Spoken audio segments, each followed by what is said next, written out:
আপনি বানিয়েছেন বাবার বাংলাদেশ। সেই বাবার বাংলাদেশে এখন আপনি নাই। আপনার বন্ধুর দেশে আশ্রয় নিয়ে অফিস খুলে আবার বাংলাদেশের বিরুদ্ধে চক্রান্ত শুরু করছেন। আজকে দেখলাম ইউটিউবে আপনি নাকি কিছুদিনের মধ্যেই বাংলাদেশে আসবেন। প্রথম কোথায় যাবেন সেটা এখনো বলেন। মুক্তিযুদ্ধ মন্ত্রণালয়ের সচিব এখনো সচিব। এই সরকার আপনার আমলে বলে নির্বাচন করতে দেব না, বিএনপির পিঠের চামড়া উঠায় ফেলবেন। যারা নির্বাচনে অংশগ্রহণ করে তাদের খবর আছে। এই সব কথার উত্তর আপনাদের দেওয়া উচিত ছিল। নির্বাচন হবে আমার দৃঢ় বিশ্বাস, আমি বিশ্বাস করি।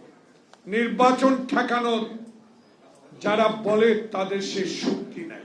শক্তি একমাত্র আল্লাহ আর জনগণ বিএনপির সাথে। জনগণ বিএনপির সাথে। গণভোট চান, পিআর চান, নির্বাচন চান, সব একই কথা আপনি বলেন, কিন্তু আসেন না। পিআর গণভোটের আগে একবার জনমত যাচাই করে দেখেন বাংলাদেশে কত পার্সেন্ট ভোট আপনাদের আছে, তারপর আপনাদেরকে পিআরের কাছে নিয়ে যান। সেই সাহস আপনাদের নাই, কারণ আপনাদের ভুলের জন্য একবার যেই ভুল করেছেন সেই ভুল সংশোধন এখনো করতে পারেন।